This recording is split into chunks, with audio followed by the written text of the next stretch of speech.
There comes a time when the aging lines become visible. The high level of intolerance to practically everything and the fear of financial stagnation takes over.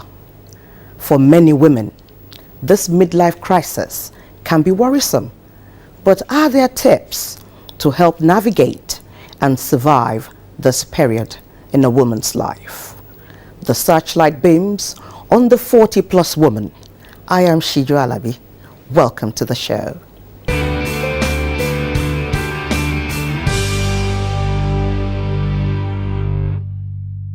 As a life coach to women, Mrs. Busola Jegede mentors and guides them to discover their life purpose as well as walking in it. Help me welcome Mrs. Busola Jegede, a seasoned life coach. You're welcome to the program. Thank you so much, Mrs. Alabi, for having me. Midlife crisis, like I introduced, it's for many researchers, they say that it's described as a transition period, in an average adult's life, be it a woman or a man. I don't know, definitely probably affects women, more. Maybe you'll be able to tell us that. However, how accurate is this narrative, and is there a particular age bracket that it affects? Midlife for women is just same as for men, but because of our gender and certain gender peculiarities, women tend to have certain experiences. But what I would like to just first of all say is that there are a lot of peculiar midlife issues that are not really crises. Because crisis connotes intense difficulty, danger in transition, but there are certain things that do happen at midlife that are not necessarily crises. For example? So for example, when a woman gets to a particular age, she's likely to experience menopause and empty net syndrome. Children leave the home because they are moving on in life. There can be instances of a job loss, maybe because you get to retirement age, and if you've been in a career, you have to leave that job, and that puts you in a different space from what you've been used to all your life. And there can also be matters of weight gain, hair loss, bereavement, divorce. Yes, divorce may happen. So many marital issues. So many things happen at about that time that women just come to, they just find themselves in that space. But when we're now talking about the ones that become a crisis, we're now talking about those that may affect them emotionally. And typically, a lot of women go into depression because of these emotional changes. Now, midlife crisis is different from depression.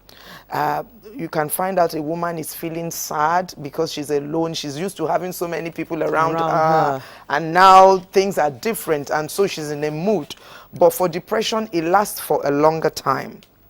But if it's just a crisis of the empty net syndrome, it can come in, it may lift for a few days. You also find out that some women begin to have certain impulsive actions. They begin to buy on impulse. And if, for instance, you've had to pay school fees for some time, and all of a sudden you don't need to pay school fees again because the children are grown. So you find out some women tend to, especially in this environment, they begin to invest more in Ashoebi. They are going out for more weddings because that's the only outlook they have. Oh, this one's daughter is getting married, we all go there. Next month is this one, this is the uniform. So you find out that at that age, a lot of things begin to happen. And depression may also be a factor to consider in some women. But when we are prepared for this period, when we get to midlife, it doesn't have to be a crisis. I did ask, is there an age bracket? 35, from about 35, women tend to experience certain changes in their body. They become premenopausal, premenopausal, the onset of menopause. And with that, menopause brings its own peculiar challenges, irritability, hot flashes. You may just sit down and it's as if somebody is pointing. Some women have told me it's like somebody is pointing a dryer on their forehead. You know, and there's nobody point, and then all sorts of things. The nails. Everybody will be saying, "I'm cold," though. You will be and feeling, you will be feeling hot. So you find out typically ways to manage it. You see a lot of women carrying hand fans. Because you know you don't want to start sweating. Maybe you're in a meeting, you're just sweating, and the sweat can be profuse. Yes, it can be profuse. So you find out that sometimes we may feel bored because of all this. You know, you are just bored. You don't find anything interesting at that time. There is a sense of unfulfillment that also comes, and especially where it is now peculiar to women is because when they get to that stage in life, maybe 45, 50, that's why a lot of women look forward to their 50th birthday. They just want to throw a party and just feel loved and be the center of attention, because many women tend to have spent their lives on their family. So women get to a point where you've poured out yourself. Some might have given up their career for their family, maybe taking on a lesser thing, or giving up their dreams for their family, or some may be crisscrossing nations following their husband's career. So your husband gets transferred to a place, you pack up everything you're doing, take the children with you, because women tend to have the responsibility for the children. A man can go and chase dreams except where there is understanding in the home. So when a lot of women get to this age, some have a deep sense of, oh my God, what happened to me? I wanted to be this, I wanted to be that, but I gave it up. And that's where women become clingy to their children. I spent my life on you people. I gave up my dreams on you. I sold my wrapper for you. I sold my land to take care of you. I know what I would have become. But those stories are true, though. For many, those stories are actually true. They are true. They are true. So that's where information and knowledge, and that's part of what I've been doing to educate people, that you don't want to get to that point and begin to lord yourself over people, because they will resent you. Mom, you took care of me. Yes, but isn't that what parents do? So you need to take care of yourself as you take care of other people. Balance it. You don't have to give up your life. So that's where a lot of women need reorientation, and that's been missing. The 40-plus woman has been neglected. We focus on see you at 35, under something. Even there is what is called age shaming. Age shaming. People shame you because of your age. Oh, we only want young people. They put up an advert. Don't apply if you are above this age. And look at you. Well, the person at that age was still in school. You've seen the specs of the job, and you know, I can do it. And you know, there is no age shaming abroad. Nobody would ask you your age if they're in America. Nobody will ask you. But in this environment, they say, I don't want to employ anybody less than 35. If you're 40, don't come. So you're wondering, what's happened to me? So in this environment, they age shame a lot. But the fact that you're 40 or 45 does not mean you cannot deliver. Because you've had a lot of experience, you can even do it better. And so this is where I reorientate women, that look, the fact that you started late, you can start good. If you have the right orientation, you've got to turn all the treasures that you've built up over time to leverage you. Because you're more patient, you've seen a lot in life. I mean, you won't make some mistakes. So you have a personal experience. Oh, yes. I started a vision at 40 because I discovered my purpose at 40. That I trained as a chartered accountant. I read sociology and anthropology from the University of Ife. Then I went and trained as a chartered accountant because, you know, that's what parents, be an accountant. But I kept on feeling there is more. I wasn't fulfilled. Something was missing. I'm supposed to be something.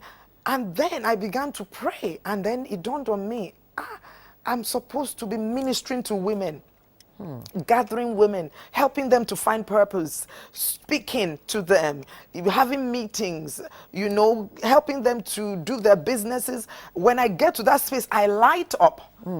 So I now set up an organization for women. when I was 40, and that was it. That opened doors for me, not my accountancy.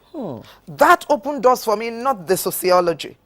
But the fact that I kept on ministering to women, talking to women, encouraging them, helping them. That's my purpose. And I started at 40. And so until you find your path of purpose, whenever you find it, you're never too old. Absolutely. You would still succeed. So that's what a lot of us, we shouldn't think, oh, I'm 50, it's finished. No. So when we understand these things, we'll be able to manage all these midlife things. But of course, like a lot of us, I had to face my family. I had a young family of 3 boys. They were in school. My husband had a busy job. And so I had to give up all my accountancy and everything to focus on them. So you're the baby doll of the family. Yes. So at the end of the day, when they had all gone to school and my net was empty, I could focus on my vision. So I encourage women, it's never too old. You are not too old to find purpose. Absolutely. So when you get to that point, instead of being depressed, instead of feeling, oh, I've lost it, you have not. You just need to be wired in the right way to turn everything that has happened in your life to your positives and use it to boost yourself. So from age 35 to 55, you're seeing changes in your body, you're experiencing so many things. Menopause will pass. It certainly passes. Menopause is something we all go through, but it's not going to be forever. And I said I'll say this. Look at somebody like the President of America. How old is he? He's a president at what age? Look at Nancy Pelosi, the Speaker of the House. So you see, the latter half of your life is for you to leap. It's not just for you to be looking for the title of being a grandma. That's what a lot of us say. I want to go and be that shouldn't be your ambition to be a grandma. That's just it's just part of your... A lot of women are changing that. They are saying from grandma to now glamour. Yes. So it can be filled with purpose. You can start another career. You can leverage on your former career. And that's where I coach women. I help them to transform. You might have been doing this. Or if you've been in, for instance, you've been in public service and you're retiring. What's next? What are those things you can use as treasures? You can start mentoring people in public service. You can have a mentoring scheme. There are younger people coming in your line. So women need to, so that's why you need a coach to coach you to turn your treasures to deliver for you in the present way. You can turn these things to digital platforms that you may be here in Nigeria. You're coaching somebody in Singapore. You've got a digital platform. People can apply to drink from your well of wisdom and your well of experience, because that is value. And that's what I tell women. You are not useless. You don't say, oh, I spent all my life on my husband had a wonderful career, I'm feeling bad. No, no, no. So it's important for us to know that midlife does not have to be a crisis. It's just a transition. It's a transition. Now, would you say that an average Nigerian woman copes with this midlife thing properly? Not really. We don't, because of our environment. Like I mentioned, age shaming. Sometimes body shaming too. Body shaming, age shaming, and sometimes people look down on themselves. They'll say, I'm too old. How can I be doing this? You should leave that for the younger ones. No. You did say that midlife doesn't have, not everything comes with crisis. Now, when it does come, how do we handle that? So let's look at what are those things that can be crisis. Health. There can be health issues around midlife. That's when people may discover that the stress of the early part of their lives is now taking a toll on them and is now erupting in certain sicknesses. So that's why when you get to midlife, don't joke with your checkups. Don't joke with certain numbers. I tell women, use your birthday. The gift to yourself should be that you go and do a total physical examination. What's your cholesterol level? What's your blood pressure? Did you do mammogram? Did you check your cervix? You don't just want to sit and wait until a symptom appears. So when you get to midlife is when the tendency for people who have really, really overworked, maybe they don't sleep well, they don't eat well, a lot of things would erupt. But we can nip a lot of things in the bud. We can catch a lot of things when we go voluntarily to do all this physical examination every year. So if there is a flag, a red flag somewhere, oh, your cholesterol is high, you check it before it becomes a heart disease. But if we don't pay attention, the body, the efficiency of the workings of the body is reducing from that age. You find out that it's not like some of us will jump from Lagos to Abuja without sleeping. You jump to Dubai, blah, blah, blah. All those things tell on the body. So you begin to pay attention to what you eat. You must necessarily make lifestyle changes. You must not be sedentary. Whatever you can do, you just have to do it at that age. So that you can live longer. Busy. Yes, you have to exercise. If you can do aerobics, if you can walk, you just have to. Because what kills most is when these things are giving us signals and we don't pay attention, it now becomes a crisis. So I tell women, when you get to that age, your birthday gift to yourself from age 40 is you must do... Is a total physical. Yes. And then you intervene when there is anything that has been flagged. And you watch it. And if you need to give, it's not the time to start eating cow leg and to start eating some things. Oh, yeah, there was some close. No, that is, you just have to give up. You may have to go on some special diets to help you. Because I've found out that when you give up on those things, the body is fantastic in adjusting. If you make a little effort, you get a lot of results. That's what I tell people. A little effort will deliver so much to you. Just give up some things. Give up on fizzy drinks, sugary things, all these drinks, that carbonated drinks. When you are in that age, you just have to be conscious so that you can live long, because you have labored. Absolutely. You have labored. And when this is your reward time, and you want to be in good health so you can enjoy the rewards of your labor in your marriage, over your children, in your career. So you owe it to yourself to take responsibility for your health. And then, of course, it is a time now for you not to stress yourself so much, because at this stage in life, some things are already set. You've been in a marriage probably for 20 years, for 25 years. You already know the dynamics of your marriage. And I tell women, yes, if you're in this, you are 50 something, you've been married for 20, 25 years, by now you know who you are married to. By now you know what will give you peace. By now you can take some responsible decisions about your life. So you don't have to stress yourself and begin to worry.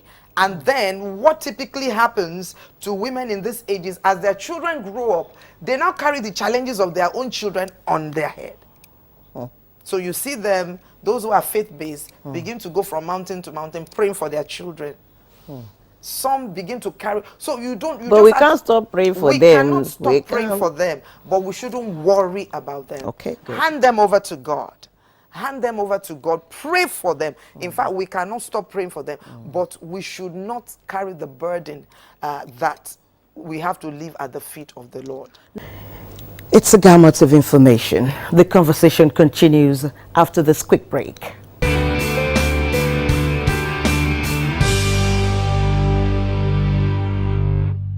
Now, you will not believe this, but some people still believe or assume that midlife or midlife crisis is a myth.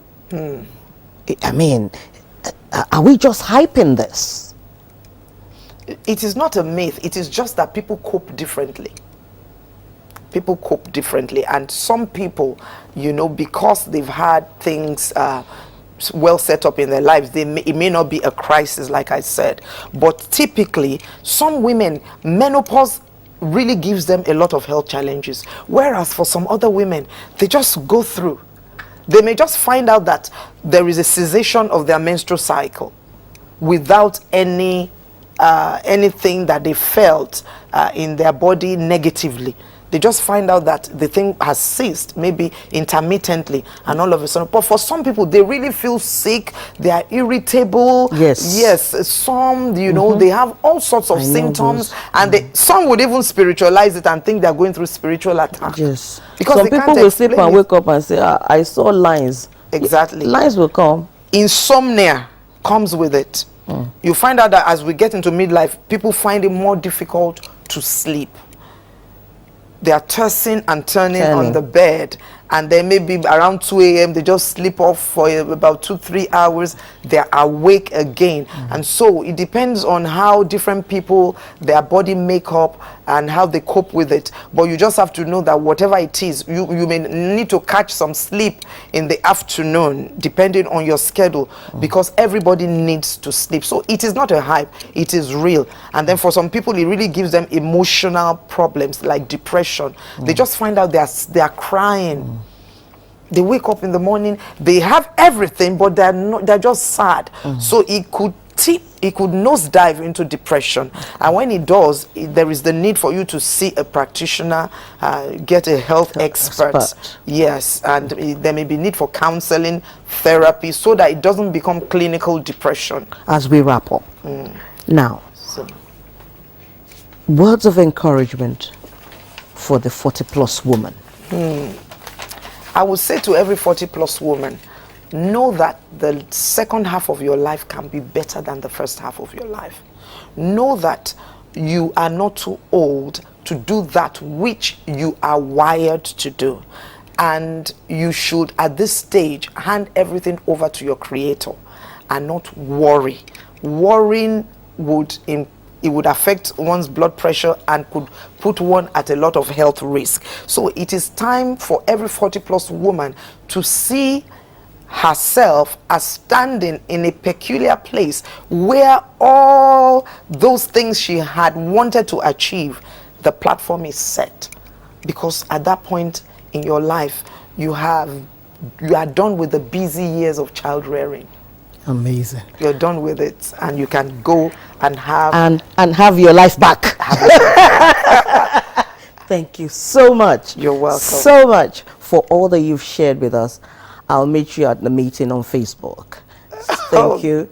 Great. And it's great to have you come and share your wealth of experience. I've enjoyed being with you. Thank you so much for inviting me. You're welcome, ma'am.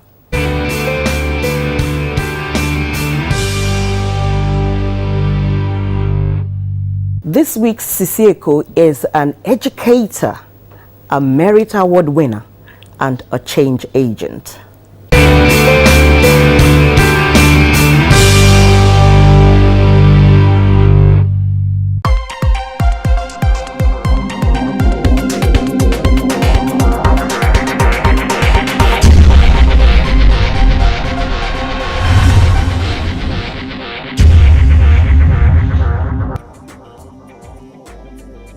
Folashade Omobola Adefisayo is the Honorable Commissioner for Education, Lagos State. She has consulted for public and private schools, state governments, NGOs and development partners, and her areas of professional focus include teacher training, leadership training, school setup, and schools transformation. She has nearly 40 years working experiences spanning banking operations, organizational restructuring, human resource management, international trade and education. Folashade Adefisayo is an education activist with a passion for student learning, school transformation, and teacher training. She is deeply concerned about the learning crisis in Nigerian schools and has volunteered to work with the federal government, Lagos State Government, Osun State Government, and Oyo State Government. She is dedicated to improving other people's lives and has served as a volunteer with a number of NGOs, Federal Nigerian Society for the Blind, Volunteer Corps, Junior Achievement, Faith Foundation, and many more.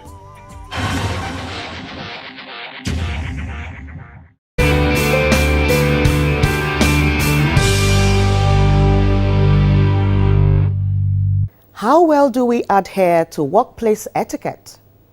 It's Etiquette Corner.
Thanks for being part of the show. Join us same time next week and continue to adhere to COVID-19 safety protocols and guidelines. I am Siju Alabi.